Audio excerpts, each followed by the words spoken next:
Wrestling fans, Saturday night, May the 8th, MWF Studios gets extreme as ECW legend New Jack joins us for the very first time, taping episodes of Wrestling Insiders along with taking part in a live cyber autograph signing open to fans around the world. For more information on joining the three-time ECW Tag Team Champion for Must-See TV, visit BostonWrestling.com and our social media platforms. Wrestling fans around the corner, around the world, I'm Dan Mirade. And I'm Mr. USA WWE Hall of Famer Tony Atlas. The road to WrestleMania has begun. Wrestling fans are looking to add to their man caves. You got to see what we have in the eBay store. Check it out.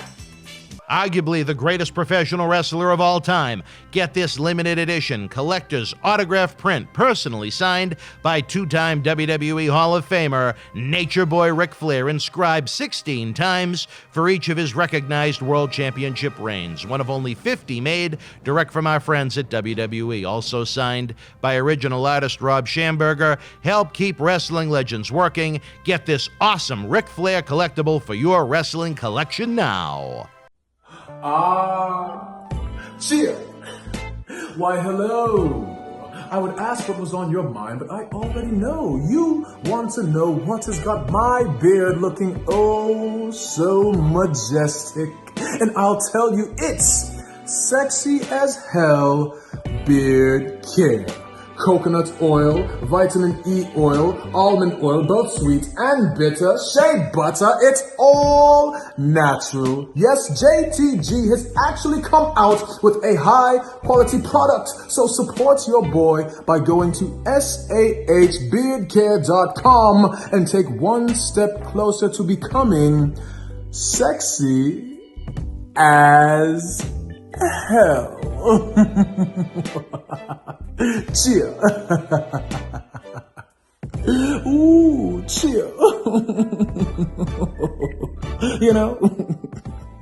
Boston Wrestling Sports and the MWF explodes into a new year of unknown with professional wrestling content galore, and we need you to join our family. Every Tuesday night at 10 p.m. after we review the previous night's Monday Night Raw, it's Wrestling Insiders at your house with the unpredictable WWE Hall of Famer, Mr. USA Tony Atlas. Wednesday nights after WWE, NXT, and AEW at 10 p.m., you never know who's going to show up on Wrestling Insiders Special Edition. Every Thursday night at 10 p.m. after our NXT and Dynamite review, it's Marty Jannetty's No Holds Barred Sex, Drugs, and Rock and Roll journey through the 80s and 90s on Wrestling Insiders Party with Marty. Friday nights after the lights go down at the Thunderdome on SmackDown, it's John Cena Sr.'s Wrestling Insiders Fabulous Fridays. Plus, look for classic clips, bonus live episodes, pay-per-view watch-alongs, and more. If you want early, ad-free access to all of our Wrestling Insider talk shows, our acclaimed studio shoot interview DVD library, and to help keep wrestling legends working during the worst of times, for less than a cup of coffee at Starbucks, join our growing family at patreon.com/Boston Wrestling. Expect the unexpected in 2021. This is Mick Foley. This is Harley Race. This is Shelton Benjamin. This is Mr. Wonderful Paul Orndorff. This is the Monster Abyss. And this is Daniel Bryan. This is JBL, and you're watching the MWF. Be there live.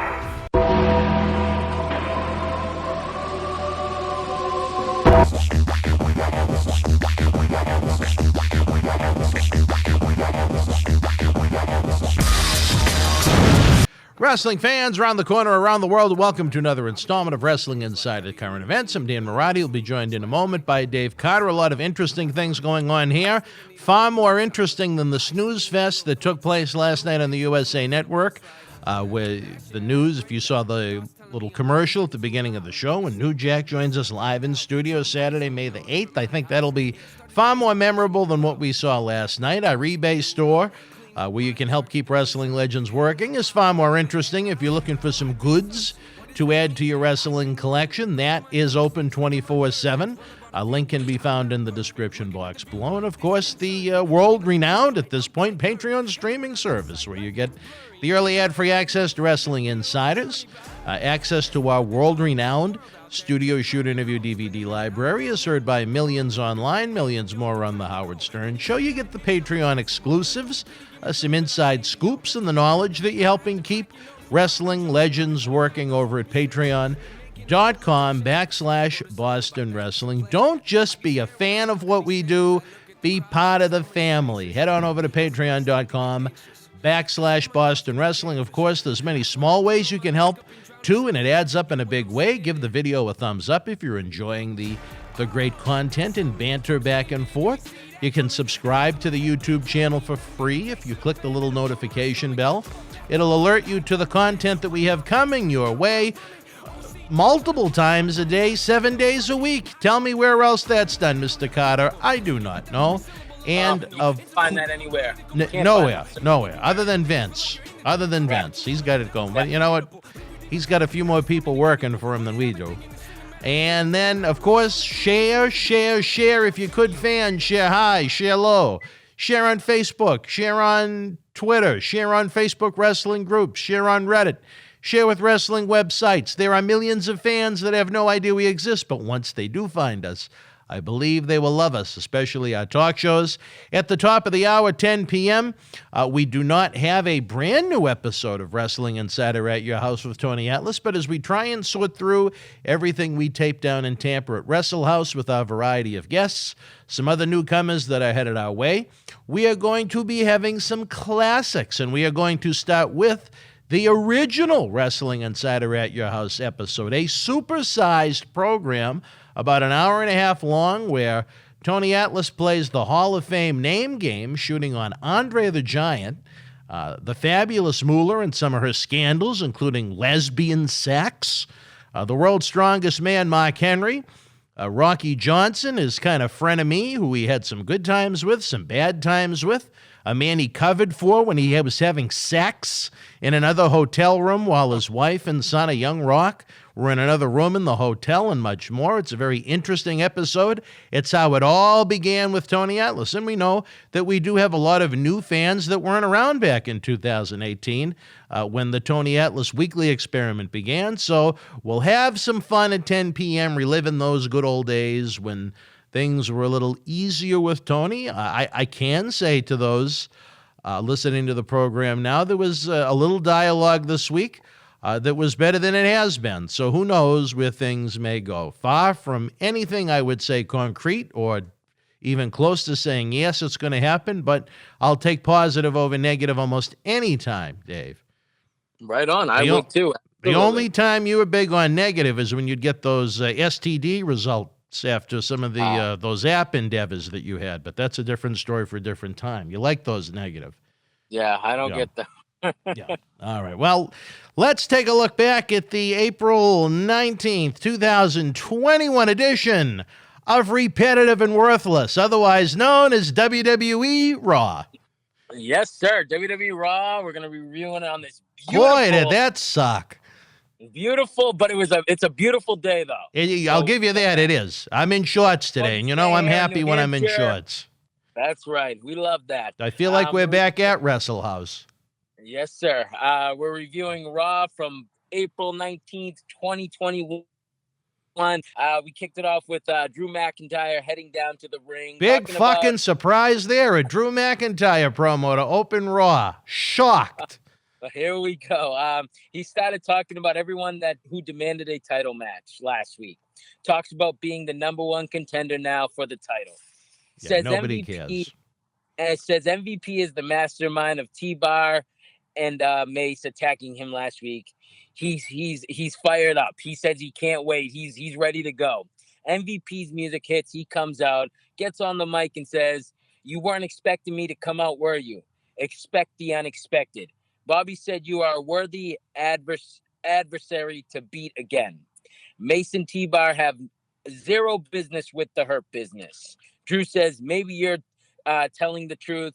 He starts walking towards MVP gets out of the ring, starts walking up the ramp towards him, and then Mace and T-Bar attack him again. That was the segment. I don't No, I love Drew. I love MVP. I'm not a big fan of this because these guys that are attacking him were never over, first of all. We don't even know who they are. We don't even know if they're in Retribution anymore because we haven't seen anything to do with it. I don't know what's going on. This was just a big mess to me. Horrible. Nobody cared, I guess, is the best way to describe it. On Your top favorite. of nobody caring, You need to trademark that. you have this worthless fucking sack of shit sitting in the commentator's chair doing commentary. I believe his name is Adnan Verk. Yep. I believe they would have been better off if they dug up General Adnan in Hawaii, who's in his mid-80s, to come in and do the commentary. Because, as I noted on Twitter, this man has no interest in what he's commentating. He has no clue what he's commentating. What's that? I can't believe you tweeted that. I was shocked when you said to look at this. It had to be done. It had to be done. Sometimes it has to be done. I work in this business. I love this business, and I'm a WWE stockholder. This man is so lifeless.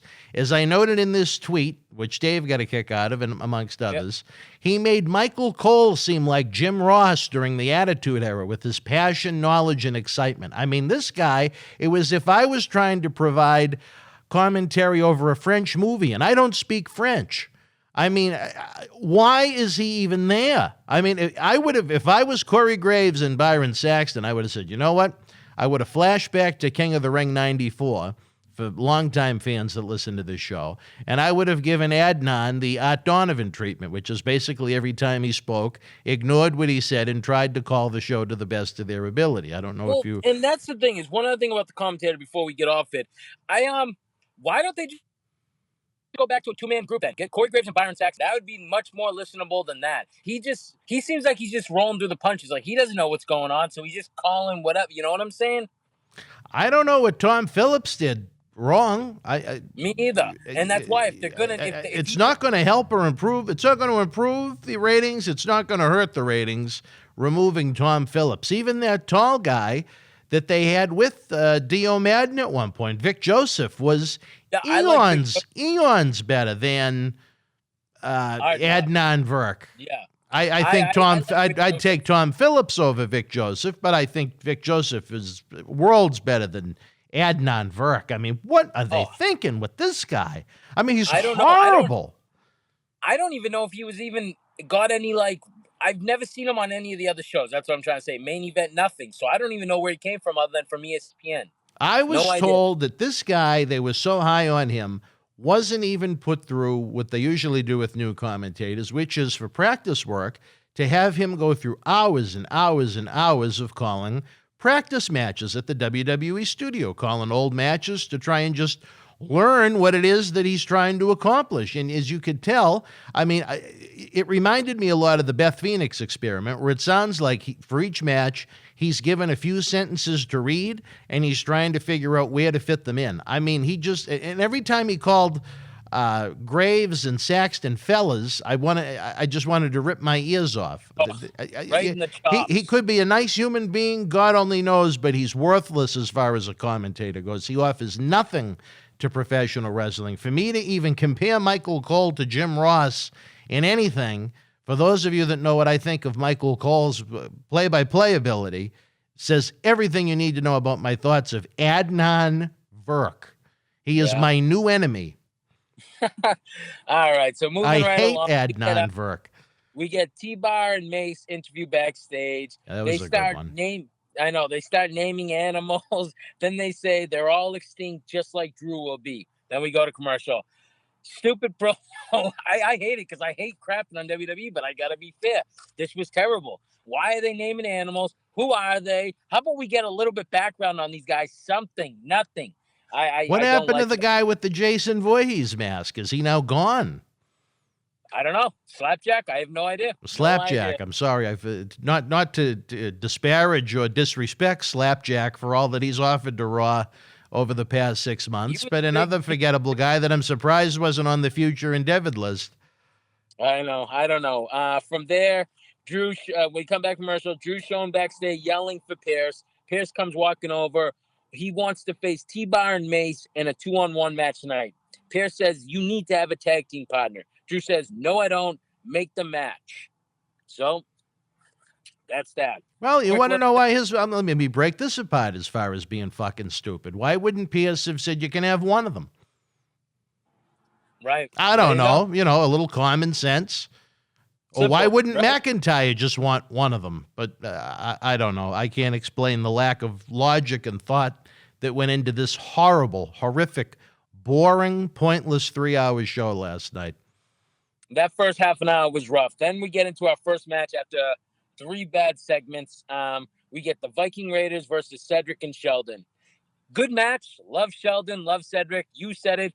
He's probably going to be he's probably going to be gone soon too, because this doesn't look like this is going anywhere. Viking Raiders win by pinfall. I don't know. Cedric, how does Cedric and Sheldon go from being top of the show now back down to whatever? How does it happen? Tell me. I wish I could. You know, Shelton, as they love to push, is one of the great athletes in the company, which he is, and then they use him for naught. War Raiders, you know, what are they called now? The Viking Raiders. Viking Raiders. I'm sorry. The Viking Raiders, you know, big to do to have them come back the week after WrestleMania last week, or the night after WrestleMania last week, and now 8 days later, nobody cares about them again. And I hate to say that, because you know how much I think about Hanson as a human being. Oh, you yeah. know, I think Shelton, I think the world of Shelton is a great friend, but, you know, it's just the people I am so uninterested in on this TV show, it isn't even funny. It'd be a shame to see Shelton go, but I mean, if they're going to do nothing with them, why bother? Cedric, at least, is a young guy they could put in the cruiserweight division. They could do different things with. Shelton's a little longer in the tooth. As far as War Raiders go, I think probably the only reason why they're still there is they have no tag teams. Absolutely. I totally Just agree. a complete and utter boring waste of time. Not to fault their efforts, because, you know, they tried to have a good match, and it wasn't bad for what they did. It was just boring, and it was the same thing as last week. Why should I watch this week if it's the same thing as last week? I know, exactly. No effort in this show at all. Nothing, That's what I said nothing, about this. nothing. There was no effort. There was no thought. It was horrible. I would have fired everyone involved in the creative process that put this boring, worthless show together. Absolutely. I totally agree with you, and I don't ever say that. But moving along, we get Kevin Patrick with Randy Orton backstage. Randy says the Fiend will never be seen again while he's a Yeah, that was believable. all he truly cares about right now is winning the WWE Championship. Then Riddle shows up riding the scooter, talking all stupid, just saying stupid things. Riddle says they should form a tag team and call it Arcade Bro. Randy Orton's had enough and just walks off. Another. You can imagine my facials to watching that. Oh, I know. I just, you know what? I love Riddle. Like, I loved him before this when he was in the Indies. Now, I just can't because of this stupid shit that he's doing. We go to commercial. We come back. Randy Orton's backstage talking to Paris, asked to face Riddle tonight. So Riddle just looks at him. Obviously, we're going to get the match. So then we come back. We're in the ring. Charlotte's in the ring. Says she's the biggest star in the women's division. Calls the women's rats, which I thought you probably got. I did get a big kick out of that. I think from her interpretation of what she was saying, I'm going to guess that she meant that they were snitches, not actual ring rats. But I was very happy that the terminology was used. I know. It may have been the highlight of the night. I circled the word rats just because I knew right when I heard it, you would say. They all talked about Charlotte at Mania, and she didn't even have a match. She respects Asuka. She will reward Asuka tonight on how much she doesn't like her. Remind Asuka how much she doesn't like her tonight in the match. Asuka comes out, then Rhea comes out. Rhea says she's going to take her offer, but knows Asuka is going to beat her. Asuka screams in the mic after and says, "I'm going to beat you, you bitch." And that was it. I don't know. She wasn't as animated as usual. No, she just said that thing, and that was it. This promo in the beginning was good by Charlotte. Then it just got too long in the tooth. The beginning was all right. Like, you know, it had purpose. I'm not 100% sure that this is Charlotte Flair. I know. You've been talking about it. There was some kind of cosmetic surgery that went on while she was gone, because to me, it looks nothing like the woman that left. It's almost like on one of those soap operas when one of the actresses leaves and she's like in an explosion or something, and then she's wrapped in gauze in a hospital for 5 months, and then they reveal that it's a totally new actress playing the role or something like that. It does not look like the Charlotte Flair that left WWE back in March or whenever it was. So, you know what, if she had a little nip and tuck or whatever it may have been, it looked like it was in the nose. The nose had a little curve. I don't know. But it just, I don't know how I'm the only one that's noticed it. It's very noticeable to me. It just doesn't look like her. I know you've been talking about it a lot. I still think she looks good. I'm not saying know. she looks bad. I'm just saying she looks very, very, very different. When you had that, when you had it on your phone when we were at the Rays and Rangers game last Monday, it took me a second to realize that it was even her. Yeah, I know you were saying that. I didn't notice as much as you, but I guess if I really, really thought about it, it probably would come up. Well, you know what? We'll pass the baton to the folks that are joining us live in the premiere chat, or even those watching after the fact that can always leave their thoughts in the comment section below. Do you think that Charlotte had something done to her face cosmetically while she was off for a few weeks, a month, however long it may have been? Because she looks like a different woman to me. Let us know. Let us know. From there, we get Randy Orton walking backstage, and Riddle rides by on the screen as he's heading down for the match, which I don't know. He goes, "I'm gonna beat you there." Like, this is a joke, man. This is kid stuff, joke stuff. I don't know. What does WWE want to get in the business of selling scooters so they can start having one? Like, what is this? Well, maybe there's money in them on WWEshop.com. I don't know if anyone would want to buy a Riddle scooter. I'll tell you this, though. Back in the day of Dan Mirade talking circa 2003, when I was a warehouse manager, I could see you getting a kick out of this. Pre-injury, I used to have a scooter like that because it was the quickest way for me to try and get around this massive, massive warehouse that I'd manage. Really? So I would fly around the warehouse on a scooter like that, and it was helpful, you know, as far as time goes, because, you know, to walk here, walk there, walk everywhere, to have a little scooter like that, you know, I think Riddle stole my gimmick.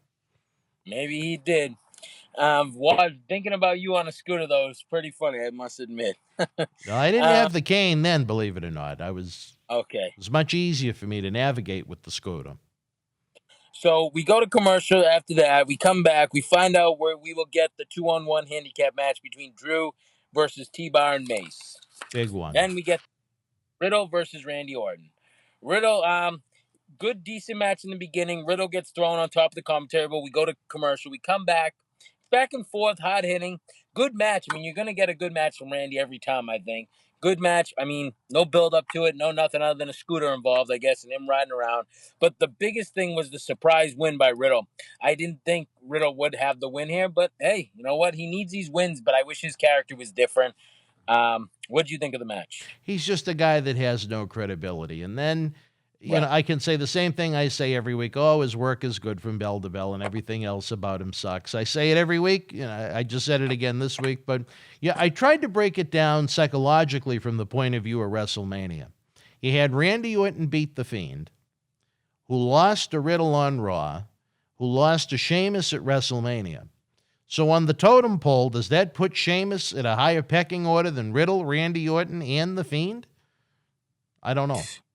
I don't know either. That's definitely a good point, but I have no idea. Well, that was what I was thinking as I was watching this. I don't want to call it garbage because both guys put forth a solid effort. It wasn't the match itself wasn't boring. I just didn't care. Right. There is nothing about Matt Riddle I want to see. Right on. I can't argue. Like I said, it was a good match, but there's no point to it, no build up. Then we get Pierce backstage again. Sheamus is there. Pierce congratulates Sheamus on winning the U.S. title. Pierce says, think about the legacy of that title. John Cena defended it every single week. Sheamus says, I'm not John Cena, but I will defend it, but not for the title. I didn't understand that. Yeah. He will fight, but he's not going to defend it. All right, I guess. Hey, this was probably the only thing that had a little story to it. He actually did what he went. But he didn't even have, I shouldn't say it, we haven't gotten into it yet, but we'll find out later where that leads to. What did you think of it? I didn't care. I have no interest in Sheamus. I have Adam Pearce, I think, does a reasonably good job in the role that he's put in as, I believe, is he a WWE official or a WWE executive? It says on his little nameplate sometimes. I forget which is which, but at least he didn't have Sonya Deville with him. Just save her for one night a week. If you didn't care about that, you definitely didn't care about what happened next. What do we got? Nia Jax and Shayna Baszler versus Lana and Naomi. For about the 823rd time this year. That's the first thing I have. We've seen this match too many times. Mandy and Dana come out. Mandy says, sorry to interrupt your match, but I want to show you something. Then they play the videos of like what happened last week with Nia getting slapped, getting thrown into all that crap. Shayna goes for the tag. Nia walks away and goes up the ramp after Mandy and Dana, which leads to Naomi pinning Shayna. Whatever.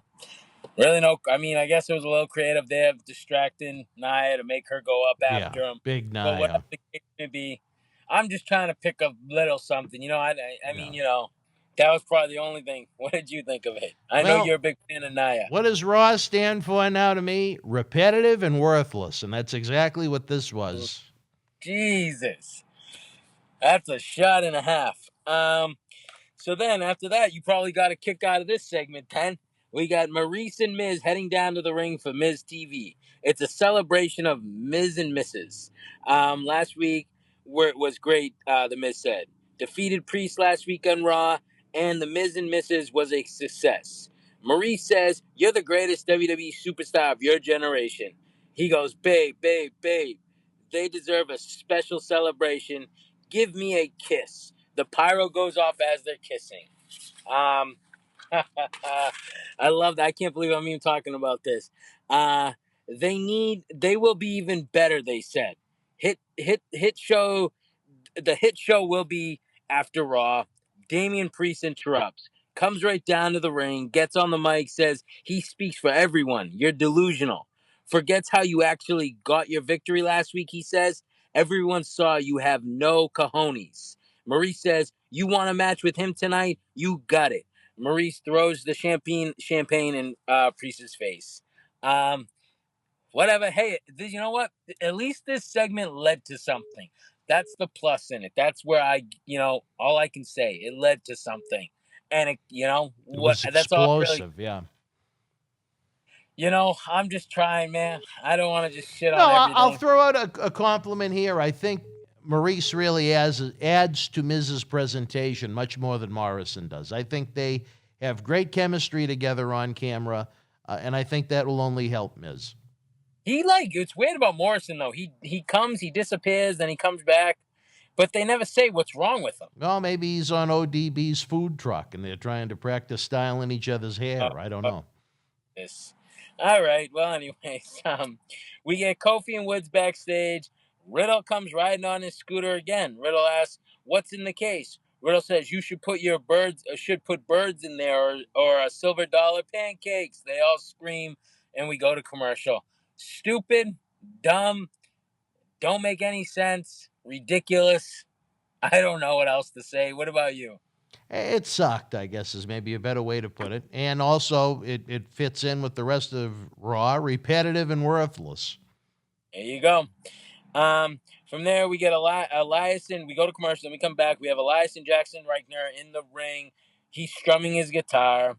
Then he gets interrupted by Woods and Kofi on the ramp playing the bass guitar, which leads to a match. We get Elias with Jackson Reichner versus Kofi with Woods. Good match. Elias he's getting in great shape, man. I don't know if you noticed, he looks great. I wish he didn't have this gimmick. I wish they could do something else with him because obviously this gimmick hasn't worked since he's been in WWE. They need to give him something else because he is a big dude and looks great. And he can talk on the mic. He just doesn't get his character doesn't fit. No.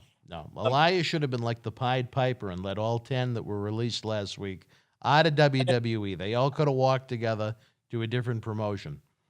See, I don't agree with that. Elias pins Kofi to win the match. But anyways, I don't agree with you there. I think he needs to go away, come back, and be repackaged. He's a big dude. He's got the look.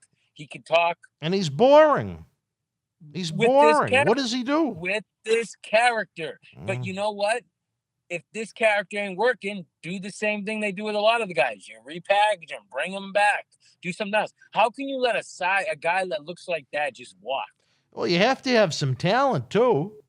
But he does. Who is it? Oh, God. But it doesn't appeal to you. But you remember Walk with Elias appealed to a lot of people a few years back. And then You the gotta bell, admit- exactly. And then the bell rang. But that's not true. He did all right. No, A lot of I'm going to people prove like my that. I'm going to prove my point to you why that is inaccurate.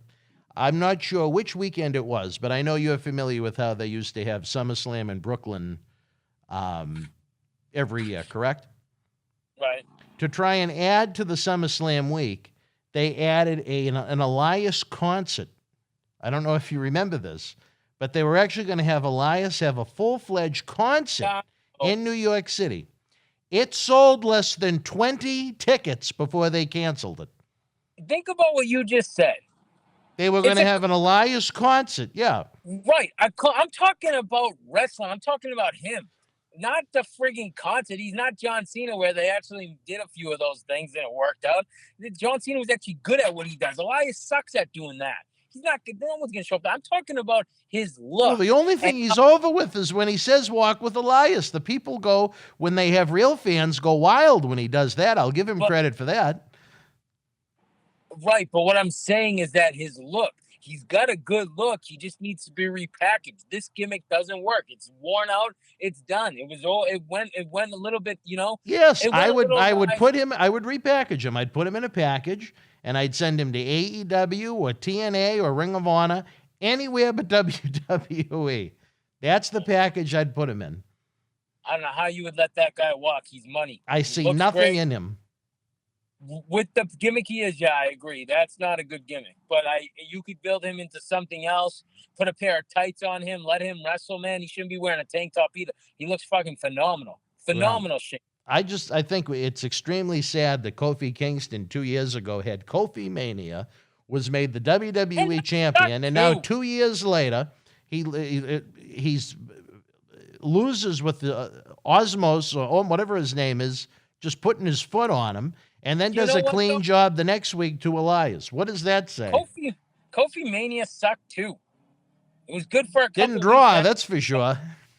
Hey, it was good for a few weeks, and people forgot about it. They didn't give a shit anymore. You got to remember that. I don't know. But anyways, moving on up, we get that's Alexis the Willis's song. There you Moving go. on up on the Jeffersons. I know you love that. I knew it. I shouldn't have said it. Here we go. Alexis Funhouse talks about Lily, her doll. Shows pictures with her throughout her childhood. She was with her on the playground one day when she shoved a girl on a swing set and ate all her ice cream. Said Lily made her do it, though. All the little girls on the women's rooster, Lily didn't like him. I'm sorry, little women's roster. Did I say rooster roster?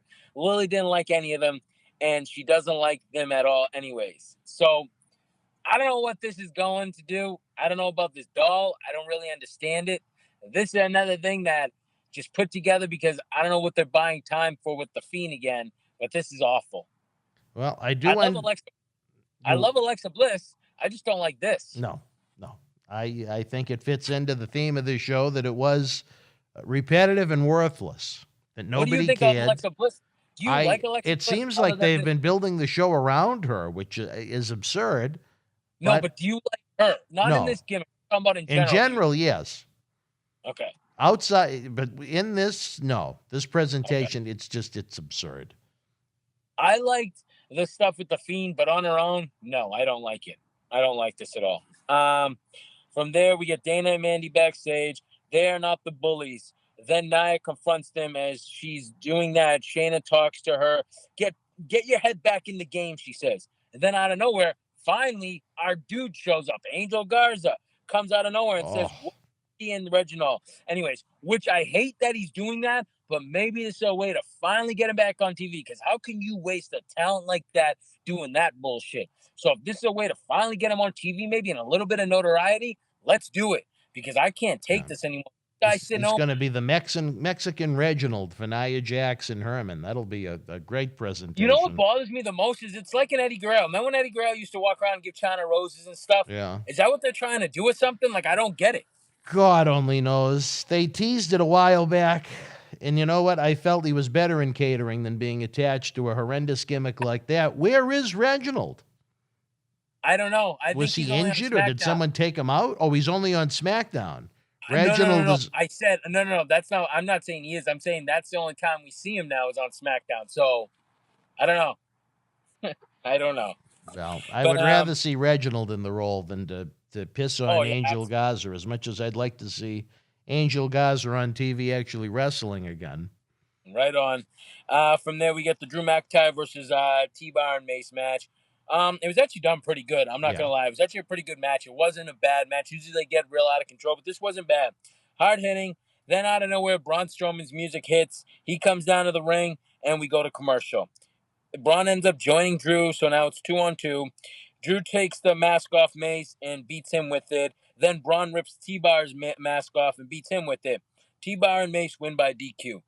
I don't know if this means now they don't have mask. What does that do, though? Let's tell us a story. Why can't Donovan Dijak just be Donovan Dijak or Divakovic or whatever they called him in NXT? He's fantastic. For a big dude, he's fantastic. Why couldn't he just stay as that guy? You know? I couldn't even begin to explain Retribution. It would just add to more levels of hate to something that I used to enjoy. I thought it was humorous that they didn't specify that it was Donovan Dijakovic or Dio Madden, who was put through the table by Brock Lesnar a couple of years ago, when he and the other Vic guy Joseph were the world's tallest commentating team. Right? I don't know. It bothers They me. were I just hope- kind of two guys without masks at that point that Right nobody on. knew and nobody was supposed to care about. Doesn't make any sense. From there, it Did was they weird. play the train, though, for Braun Strowman? I didn't notice it. Did you? No. Well, I think they're going to save it for the father of Brian These D., fights, who I was joins like, us did I in miss these that? chats. Choo Choo Charlie, otherwise known as Seedy up in Maine, that has the spaghetti string Gold's Gym tank tops that he wears. Okay. From there, WWE actually did something they never do. We got 3 matches. We never got any more like backstage promos or anything, which was pretty crazy. The last 3 things were just matches, which I guess they really did just write this show on the go, I guess. I don't know. We get Miz versus Damian Priest first. Good match. Miz, good worker. Priest, good worker. I liked the match. I thought it was good. Miz makes the match, I thought, work. You know what I mean? He's good at selling for Priest. I think he works good with Priest. Priest wins by pinfall. Good match. What did you think of it? Not bad. Right guy won. Good on.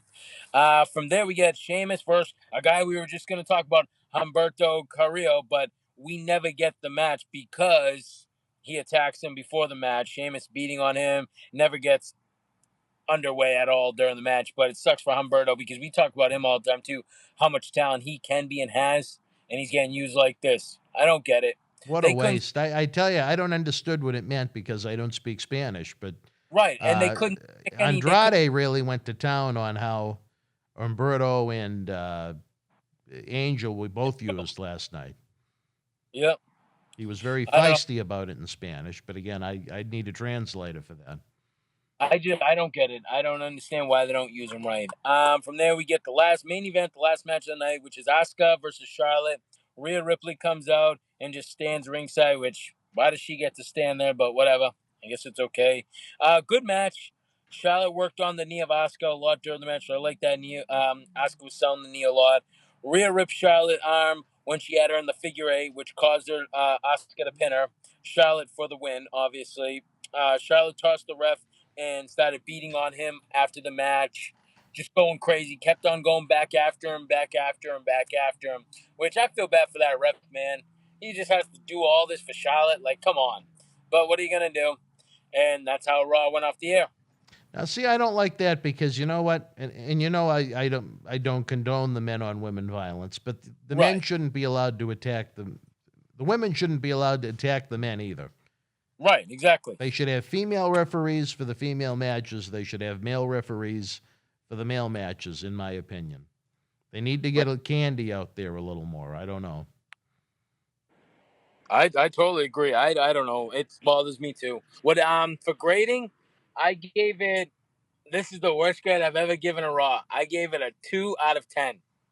Wow. Now, see, to show you, maybe I was in good spirits. I actually gave it a 3 out of 10, just based upon the facts that what the guys and at least the singles women's match did in there, it wasn't all that bad. It was just the circumstances surrounding everything. The whole show was terrible. repetitive and worthless. It was I thought it boring. was There was no need for it to even exist. I thought this Raw was awful, and I hate saying it because I love WWE and I love getting ready for Monday nights. But this was a hard watch. There was no point to it. The only reason why I gave it a 2 out of 10 and not even worse is because it was 2 things I actually liked on it. That's it. Everything else didn't make any sense. It was just like literally. How often do you ever get 3 matches, repeatedly? Yeah. Never. So I feel like they literally just. I'll say this, another reason why maybe I went a little higher than you did was because there wasn't anything on there that was, other than maybe the swing set nonsense, atrociously bad. You know what I mean? It wasn't one of those segments. They didn't have one of those segments that was like, oh my God, why on earth am I watching this? Like they did last year with the Street Profits and the Viking Raiders and the Ninjas and things like that. That's when I'll go to the 1 and 2s. But you know what? If the talent is out there working as hard as they can, being given garbage creative by people that either don't care or don't understand what it is they're trying to produce, I can't fault them for that. That they're just trying to work with what they're given. Right on. But I know the matches were good, but we're talking about the whole entire package. The match it was terrible. It was a waste of time. I wish I didn't see it. I don't want to watch wrestling tonight as a result of it, but we will because we are dedicated to our fans to bring them the first review of NXT on Tuesday night. The first Tuesday NXT review that we bring fans on their new day. Yes, sir. I'm not looking forward to it. I really don't want to watch any more wrestling. I was so bored last night, but I will do it. I'm pumped for NXT tonight because of well, you're always pumped. Yeah, you know me. I love it. But for news and notes, I got one. There wasn't much, but I thought this was good because we've been talking about it. WWE is planning to have live fans at SummerSlam. They're planning on having black fans at SummerSlam? What? What did you say? I said WWE is planning on having fans at SummerSlam. Oh, I misunderstood what you said. I don't even know what you said. What did you think I said? I thought you said WWE is planning on having black fans at SummerSlam. I was going to say, were they previously banned? You're just trying to be funny. No, I swear to God, I thought that's what you said. I almost fell out of my chair. I didn't. Why would I ever say that? Doesn't even make any sense. But anyways, I thought that was pretty cool because we've been talking about that. I'm hoping, well, we'll be there. We'll be there if it happens. Maybe we'll need to have another Wrestle House. I just want to know where they're going to do it. In Florida? They're going to do it up here? What? I would guess it's probably going to be a Florida or a Texas or a state that's opened up a little bit. They're going to want to get fans in there. They don't want to have this 25% capacity nonsense. You know, it takes time to plan a SummerSlam week. And, you know, look at what Boston is right now, 12%. Do you really want to have SummerSlam with 2,900 fans at the Garden? No, not at all. No, I just didn't know by August they might open it up some more. But, yeah. Now that I know this, I'm going to investigate, though. I am going to investigate. And hopefully it'll be a SummerSlam that is open to all fans. Don't start with me. You're going to get a lot of people. No, I honestly thought that's what you said. No. Well, whatever the case may be, I hope they do it in Florida because that gives me a reason to get down there again. I love it. Maybe Orlando this time, or Orlando's cool. Amway Miami, Center, or even the what's the name of the? I think it would be too hot to do it outside in August. That'd be. You know what? I want to go, but that would be rough if they did it. What's the name of that dump they have at that football stadium? Which Camping World Stadium, is that what it's called? Oh, I know. No, but you just said not outside. That's what I mean. That's what I'm thinking. You know, maybe they could try and, if they didn't want to risk going full capacity like UFC is in Jacksonville, maybe, they could space it out at a stadium. Or maybe you do it at, what do you call it, the Truck, because it's an indoor. I think that would be beautiful. Imagine if we could get the same locale that we did due to my that would be awesome. physical nature as we did for the baseball game. We had a nice little table. Absolutely. It was wonderful. I loved It was wonderful. One of the best experiences I've had going to a sporting event, game, whatever you want to call it, was that Rays and Rangers game we went to. They took very good care of us. Right on. One other bit of news was Charlotte Flair is being suspended indefinitely and fined $100,000 for unprofessional conduct and physically abusing a WWE official. Well, whoever took part in putting that show together last night should be fined $100,000 for real, though. Right on. And they just spreaded them. However, if there were 20 people involved, just give $5,000 fines each. Right on. I'm not lying about that. I still totally can't agree. get over what I thought your SummerSlam comment was. Well, I was going to say, what is this, SummerSlam 1966? Is this a big announcement that needs to be made? You got to cut this out. I wasn't even, I'm swear to God, I'm not saying it to be funny. I thought that's what you said.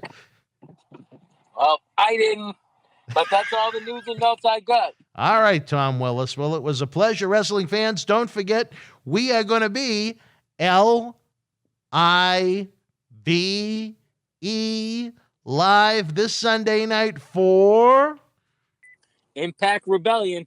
That was my second guess. Impact Rebellion, a battle of two world champions of their respective company right now, two MWF alumni, and Rich Swann, who is the Impact Wrestling champion, and Kenny Omega, who is the AEW champion. So to me, that's pretty cool that two of our guys are the world champions of those companies. I didn't even really realize it.